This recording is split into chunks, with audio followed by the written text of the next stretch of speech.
로마서 8장을 보시면 1절은 아주 중요한 이야기를 시작합니다. 누구든지 그리스도 안에 있으면 존재하리라. 제사함에 대한 이야기, 예수 안에 있는, 성령 안에 있는 성도의 자유로움, 구원에 대한 이야기를 합니다. 오늘 본문에 와서는 그 성령 하나님의 탄식에 대한 이야기를 등장하고 있습니다. 여러분, 자동차를 모시는 분들, 운전하시는 분들이 참 많죠. 운전을 하시다 보면 혹시 여러분 기름이 다 떨어져가지고 낭패를 당한 적 없습니까? 대부분의 사람들은 그런 일이 없습니다만 가끔 휘발유 게이지, 그 가솔린 게이지가 고장나면 그런 낭패를 당할 수도 있습니다.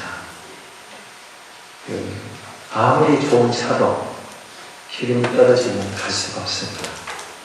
최고 없는 차도 기름이 없는데 무슨 의미가 있겠습니까? 소용이 없습니다. 근데 우리가 그 기름 떨어지는 것을 방지할 수 있는 게 지금 내 차량에 기름이 얼마나 남아있는 걸 알려주는 게이지가 있어서 노란불이 들어오면 빨리 가면 되겠죠. 조금 더 가다가 빨간불이 들어오면 정말 위험하고 그러다가는 정말 도로에 서버릴 수도 있습니다. 그런데 오늘 보면 성령의 탄식 이런 표현이 등장하죠. 여러분, 성도에게는 그 기름이 얼마나 남아있는 것처럼 보여주는 게이지와 같은 역할을 하는 것이 우리 안에 있다, 그 말입니다. 여러분, 양심의 소리 들려오니까 양심의 소리, 내 안에 양심의 소리가 들려오니까 내 안에 성령의 소리가 들려오고 있다. 휘발유와 같은 양을 표시해주는 게이지와 같이 성도 안에 있는 성령 하나님께서 우리에게 그런 탄식하는 그 소리를 들을 수 있느냐 그 말입니다. 성령께서 성도에게 하시는 일이 그런 일을 하는 겁니다. 탄식하십니다. 왜 탄식하시겠습니까? 왜 우리를 금일에 불쌍히 보시고 비참하게 소리를 내신 이유가 뭡니까? 잘못된 일로 가고 경고의 소리입니다. 경고의 소리. 경고의 소리. 휘발유가 떨어져 갑니다. 노란불이 들어왔어요. 그럼 가능하면 빠른 다음 주유소에서 넣는 게 좋습니다. 조금 더 하다가 보면 넘어가고 납니다. 그 게이지가 제대로 되어 있으면 웬만한 사람이면 다음 주유소 가서 기름을 넣을 겁니다. 그래서 도로에서 차가 멈추는 낭패를 겪지 않겠죠. 그러나 그게 고장이 나버리면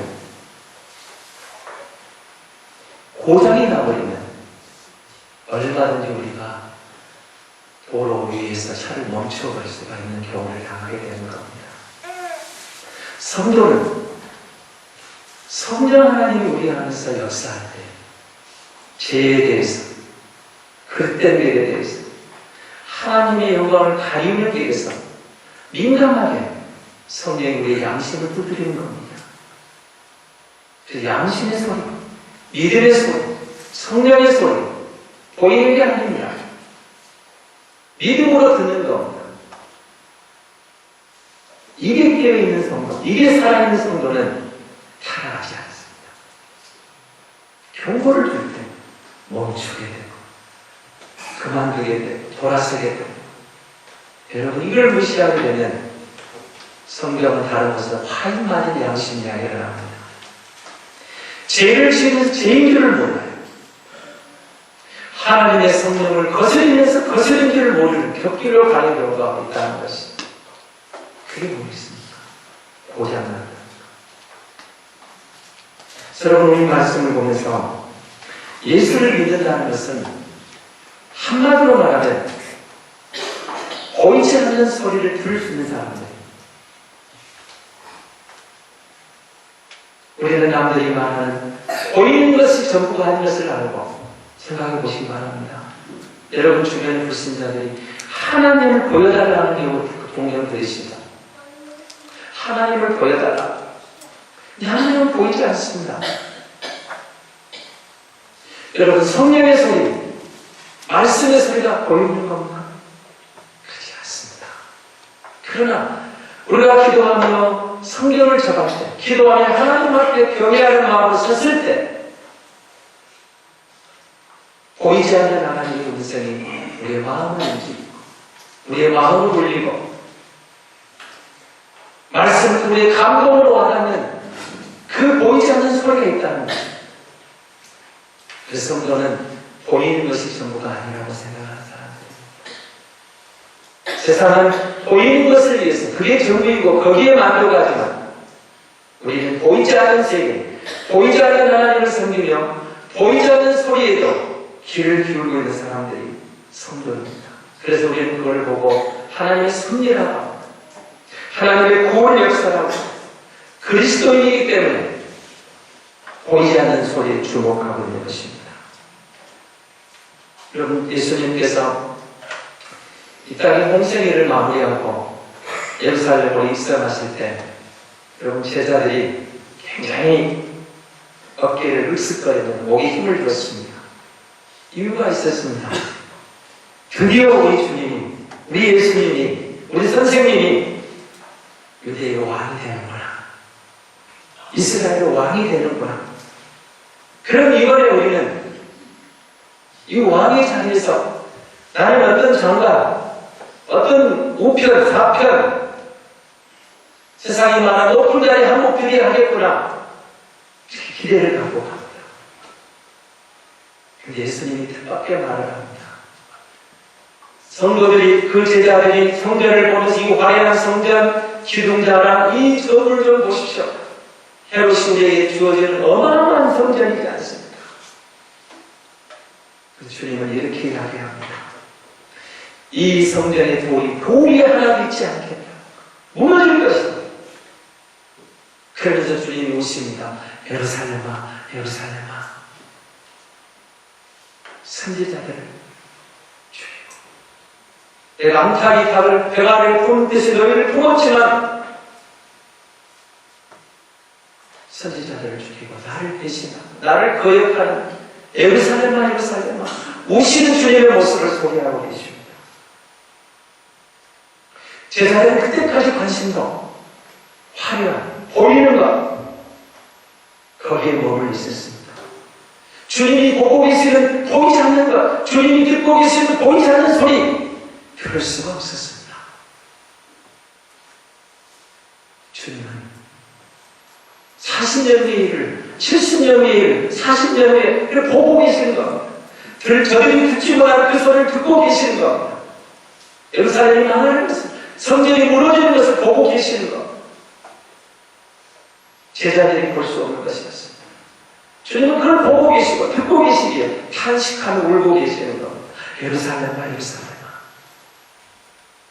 성도는 이 땅에 보이는 것이 전부가 아닌 것을 알고 있는 사람들입니다. 그런데 왜 오늘 본문의 성령이 탄식합니까? 안타깝게도 그리스도인 성도마저도 보이는 것에 머물러 버리고 있기 때문에 그렇습니다. 탄식합니다. 우리가 믿는 하나님은 우리가 인격자라고 할 때 성령 하나님 인격적으로 탄식합니다. 요술을 부리는 성령이 아닙니다. 마술 부리는 성령이 아닙니다. 벼락을 치는 성령이 아닙니다. 부모가 자식에게 타이듯이 사랑하는 사람이 동행하고 이야기하듯이 책망하고 교훈하고 인도하셨습니다. 때로는 슬퍼하시고 때로는 안타까워하시고 때로는 탄식하시고 다른 일로 인도하고 싶으신 하나님, 그 성령 하나님입니다. 우리를 도우러 오신 성령입니다. 그 성령님의 탄식하십니까? 오늘 24절 한번 말씀을 보시기 바랍니다. 같이 23절입니다. 23절 말씀 같이 보겠습니다.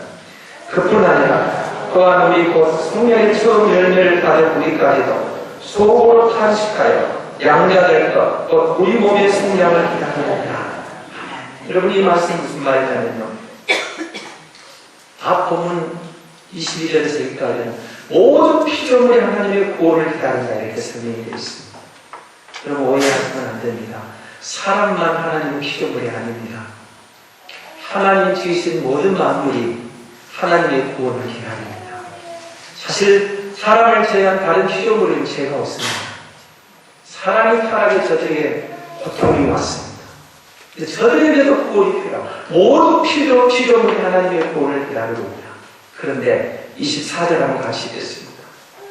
우리가 소망으로 구원을 얻었으면 보이는 소망이 소망이 아니니 보는 것을 누가 바랍니다. 성령 하나님께 탄식합니까? 성도가 보이는 것에 머물러 버리니까 탄식하는 겁니다. 보이는 게 전부가 보이는 것이 전부입니까? 보이지 않는 세계, 보이지 않는 것은 양심이 보입니까? 의로운 것이 보입니까? 선한 게 보입니까? 진리, 자유, 은혜, 우리 양심, 믿음의 세계, 사실 보이지 않는 세계입니다. 그러나 성경은 보이지 않는 세계가 더 소중하다고 말씀하고 계십니다. 보이는 게 전부가 아니라는 거예요. 여러분, 우리가 하나님의 눈, 하나님의 손길, 하나님의 섭리를 말할 때 사실 다 보이지 않는 것들입니다. 그러나 성도는 이것이 없으면 안 되는 사람들입니다. 하나님의 교식, 하나님의 손길, 이거 없으면 안 되는 사람이 성도 아니겠습니까? 그리스도인은 여러분 하나님을 의식하고 사는 사람들입니다. 사람들은 사람의 눈만 피하면 되는 걸 생각합니다. 보이는 사람, 보이는 것만 피하면 될 줄 압니다. 그러나 성도는 그렇지 않습니다. 보이지 않는 하나님의 눈을 의식하고 살아갑니다. 보이지 않는 하나님 나와 함께 하시는 믿고 살아갑니다. 우리가 세상에 살면서 어떤 모습으로 사는 것보다 더 중요한 것은 하나님 보시기에 어떤 모습으로 사느냐, 어떻게 살다가 어떻게 죽어가느냐가 더 중요한 것은 성도는 하나님 앞에서 어떤 심판을 받느냐. 여러분, 그리스도 예수 안에 있는 자에게 정죄함이 없다. 오늘 본문 1절 계속 지적하고 있는 이유가 뭡니까? 심판이 없다. 예수님은 성도에게 주님이 정죄하지 않겠다, 심판하지 않겠다. 우리 이걸 더 소중히 여기고 살아가는 사람들입니다. 하나님 앞에 설 때 내 삶이 부끄럽지 않게 기억되는 것, 인정받는 것, 거기에 우리의 모든 관심이 있습니다. 다시 말하면 성도는 늘 하나님을 의식하고 사는 사람들입니다. 사람들은 무시하는 것입니다. 세상이 무시하는 겁니다. 보이지 않는 하나님을 저들이 왜 의식합니까? 의식하지 않습니다.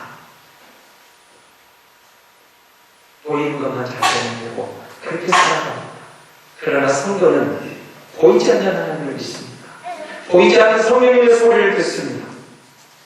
그래서 여러분, 보이는 게 전부가 아니면 믿기 때문에 생각이 다릅니다. 세상은 성공해야 그 사람만이 잘 될 줄 압니다. 성공한다는 건 성공이 뭡니까? 많이 가진 사람. 그럼 잘하는 사람은 실패한 겁니까? 건강한 사람은 성공하고 병든 사람은 실패한 겁니까? 세상은 그렇게 말할지 모르지만 성경은 그렇게 말하지 않습니다. 건강해도 성공한 사람이 있고 병들어 몸이 아픈 가운데서도 성공한 사람이 있습니다. 여러분, 이 말씀을 잘 보셔야 돼요. 세상에서 부자해도 실패한 인생이 있고 세상에서 가난해도 성공한 인생이 있습니다. 성령의 기준은 예수 그리스도입니다. 오늘 말하는 성령 하나님입니다. 그 안에 성령님이 계시느냐, 성령 하나님이 함께하느냐, 그것이 모든 기준입니다. 부자해도 가난해도 건강해도 병들어도 예수 안에 있으면 성공한 인생이라고 말합니다. 아무리 부자해도 병들었어도 아무리 없어도 건강해도 예수 없으면 실패한 인생이라고 성경은 그렇게 말하지 않습니다. 우리는 그것을 믿는 사람들입니다. 예수 안에 있으면 이미 성공한 인생인 줄 믿습니다. 예수 밖에 있으면 아무리 모든 눈에 보이는 것을 다 소유하고 있어도 성경은 실패한 인생이라고 말하는 겁니다. 성경은 탄식합니다. 뭘 탄식하고 계십니까? 보이지 않는 믿음을 가지고 살아가면서 끝까지 인내하지 못하는 것을 보고 탄식합니다. 성도는 인내할 줄 알아야 됩니다. 기다리는 사람들입니다. 주님이 나와 함께 하시는 일이기 때문에 참을 수 있는 근거가 있습니다. 믿음으로 인내합니다. 약속을 기다립니다. 하나님의 은총을 기다립니다. 주님의 재림을 기다립니다. 마지막까지 믿음으로 인내하는 성도를 성경은 기뻐하며 즐거워하시는 겁니다. 사실 여러분, 아브라함으로부터 모든 믿음의 선배들이 기다리는 사람들이었습니다. 기다릴 줄 알았습니다. 믿음으로 인내하고 믿음으로 승리했습니다. 그래서 야고보서는 우리에게 욥의 인내를 배우라고 말하는 겁니다. 그리고 더 나아가서 노후의 인내를 배우라고 말합니다. 여러분, 지금 올해 이철이잖아요. 시외에 나가시면 별을 심고 모를 심고 있는 농부들의 바쁜 일선을 보실 겁니다. 그런데 여러분, 지난주에 심어놓고 이번 주에 가서 배대기 하러 가자. 그럼 되겠습니까? 그런 농부는 없을 겁니다. 봄에 심고 여름에 가꾸고 돌보고 그리고 가을에 때가 되는 수확을 하는 겁니다. 심고 인내하는 기간이 있습니다. 기다리는 시간이 있습니다. 그리고 결심하는 게 있는 겁니다. 어제 심고 오늘 거두러 가면 미련한 사람입니다. 불가능한 일이죠. 신앙을 그렇게 말하는 겁니다. 내가 예수 믿고 참고 여기까지 왔다. 성경을 이렇게 하게 합니다. 끝까지 인내하라는 겁니다. 하나님이 기억하신다는 것. 여러분, 10년 참았다, 20년 참았다. 그리고 거기서 폭발하면 뭐가 됩니까? 다 무효가 되어버리는 겁니다. 20년을 인내, 자, 마지막까지 인내하라고 성령이 돕는 거예요. 그 인내하지 못하는 것을 보고 성령이 탄식하는 거예요. 성령이 탄식하는 것은 우리로 인내할 수 있도록 돕겠다는 겁니다. 내가 너를 도와주마. 내가 너와 함께하마. 조금만 더 인내하라. 조금만 더 참아라. 결실할 때가 올 것이다. 그리고 너의 인내는 결코 헛되지 않다고 성령이 우리를 돕고 있는 겁니다. 격려하고 계시는 겁니다. 탄식하는 것은 인내하지 못합니다. 인내하는 겁니다. 여러분, 우리 인내의 끝이 어디냐고 묻지 마십시오. 우리 마음대로 10년간 참았습니다. 20년은 아닙니다. 성도의 인내는 하늘나라 이르기까지입니다. 마지막까지 인내하는 자가 하나님의 위대한 승리의 영광을 누리게 될 줄로 믿습니다. 여러분, 에베소 교회를 향하여 이렇게 이야기를 하셨죠. 첫사랑을 버렸다. 요한계시록 3장에 보면은 에베소 교회에 대한 책망이 나옵니다. 첫사랑을 버려버렸다. 여러분, 인내하라는 이 말씀에 연결시켜 보시기 바랍니다. 우리는 첫사랑을 너무 쉽게 버리고 처음 마음, 처음 생각. 하나님께서 우리에게 요구하시는 축도로 충성하라. 그렇게 말씀하시면서 그러면 생명의 멸류관을 내게 주겠다고 약속했습니다. 여기 나오는 충성이라는 단어는 진실하다는 단어와 같은 단어입니다. 그럼 여러분 생각해 보시기 바랍니다. 충성하라, 죽도록 진실하라, 이런 말을 받아보십시오. 처음에 내가 고백한 것 마지막까지 진실하냐 그 말입니다. 얼마나 많은 사람들이 그 고백한 것이 쉽게 도중에 변질되어 버립니까? 첫사랑, 사랑을 고백해요. 너무 쉽게 변질돼요. 진실하나? 성령의 탄식합니까? 신앙을 고백했는데 변질되어버리면 변질되어버려요. 인내하지를 못하는 거예요. 성도의 인내버리니까 마지막까지 인내하는 거예요. 보이는 것이 전부가 아니라 있습니다. 내게에서 끝나지 않는다는 겁니다. 우리 아들딸의 세계가 있고 우리 후손들의 세계가 있습니다. 보이지 않는 세계가 있습니다. 이걸 부를 수 있는 귀가 열려야 된다 그 말이에요. 보이지 않는 것을 볼 수 있는 눈이 열려야 된다 그 말이에요. 여러분 누가복음 15장에 보면 유명한 탕자의 비유가 나옵니다. 여러분 둘째 아들이 아버지의 제사를 가지고 도망을 갔습니다. 아니 도망가게 밖에 집을 나갔습니다. 다 낭비하고 돌아옵니다. 여러분이 집 나간 이 아들의 모습을 보셔야 됩니다. 아버지의 마음을 못 읽어요. 아버지의 마음을 읽을 수 있어야 되는데 아버지의 마음을 못 읽으니까 나중에 배고픈 줄은 알지만 아버지의 마음을 이해를 못해요. 결국 돌아옵니다만 보이지 않는 아버지의 마음을 읽을 수 있는 안목이 자식들에게 있어야 돼요. 나를 위해 가까워하는 어머니의 마음을 읽을 수 있는 눈이 있어야 돼요. 자식을 위해서 기도하는 어머니의 눈, 어머니의 손. 여러분 그걸 의식하면 자식들이 살아갈 수가 없습니다. 내 어머니의 기도가 있는 내 아버지의 마음. 성도는 하나님의 마음을 읽을 수 있는 마음이 열리셔야 합니다. 그 눈이 열리셔야 된다 그 말입니다. 보이는 게 전부가 아니라고 말씀합니다. 보이지 않는 하나님의 손이 있다. 하나님의 눈이 있다. 하나님의 안목이 있다. 하나님의 섭리가 있다. 성도는 그 하나님을 믿고 사는 사람들입니다. 우리 눈에 보이는 게 전부가 아닙니다. 왜 성령이 탄식합니까? 우리의 기도가 흔들립니다. 여러분 26절을 보십시오. 이와 같이 성령도 우리의 약함을 보시나니 우리는 마땅히 기도할 바를 알지 못하나 오직 성령이 말할 수 없는 탄식으로 우리를 위해 친히 간구하십니다.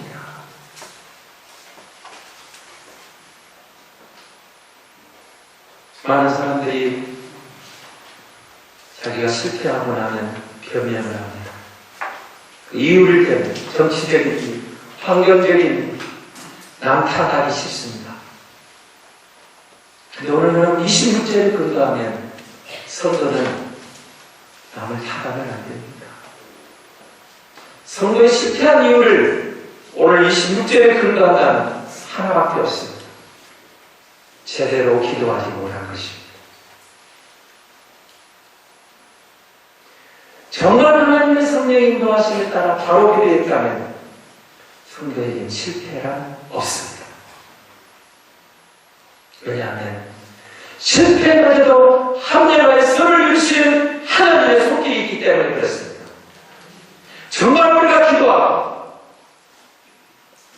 하나님의 뜻대로 구하고 믿음으로 나아간다면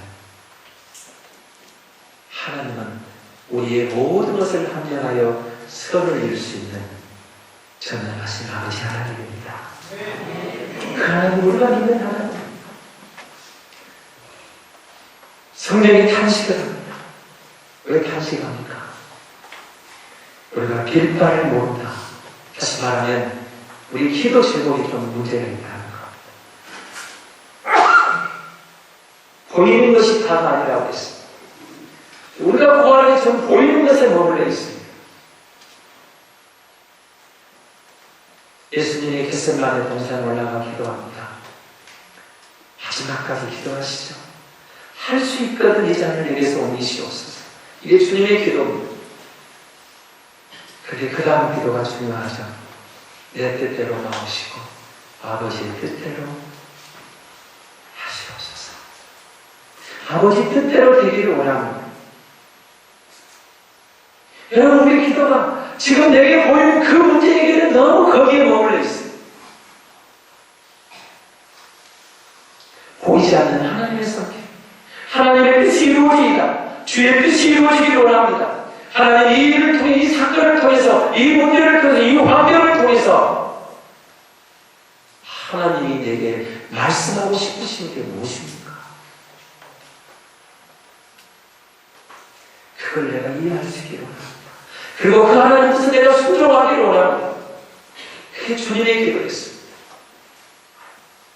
성령이 탄식하는 것은 우리가 너무 육체적인 것, 정욕적인 것, 쾌락적인 것, 눈에 보이는 것, 거기에 몸을 있다는 것입니다. 그래서 탄식하는 겁니다. 사랑하는 성도 여러분, 저와 여러분이 성령님이 우리 안에 오신 거룩한 백성입니다. 조금 확신이 안 섭니까?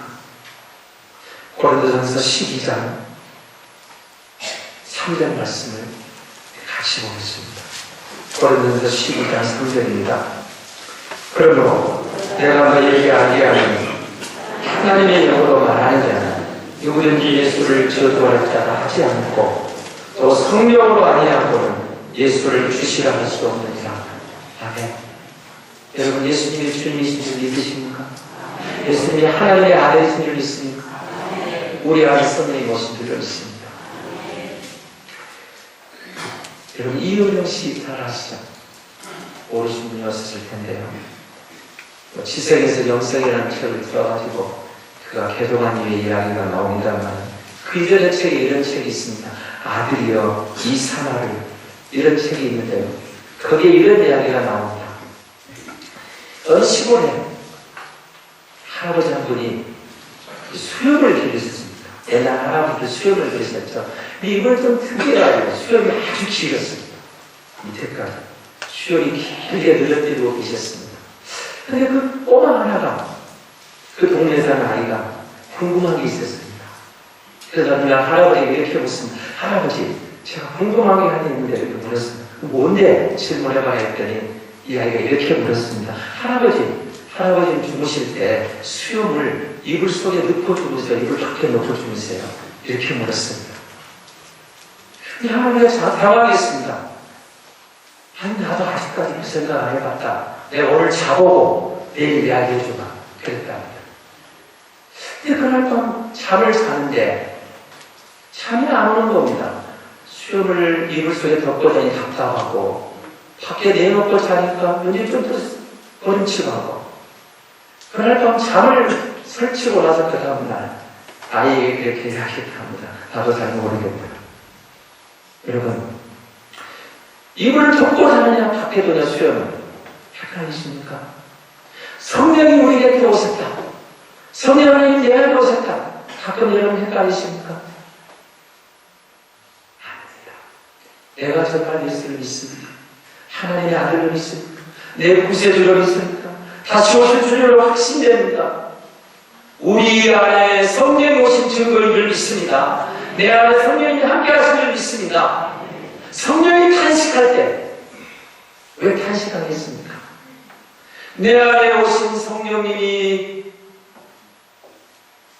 빨간불을 켜는데 내가 무시할 때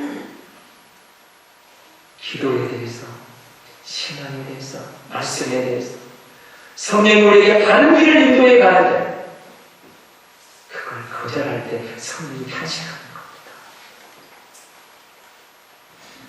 잘못된 길을 갈 때 성령이 탄식하는 것은 살아있는 성도의 모습입니다.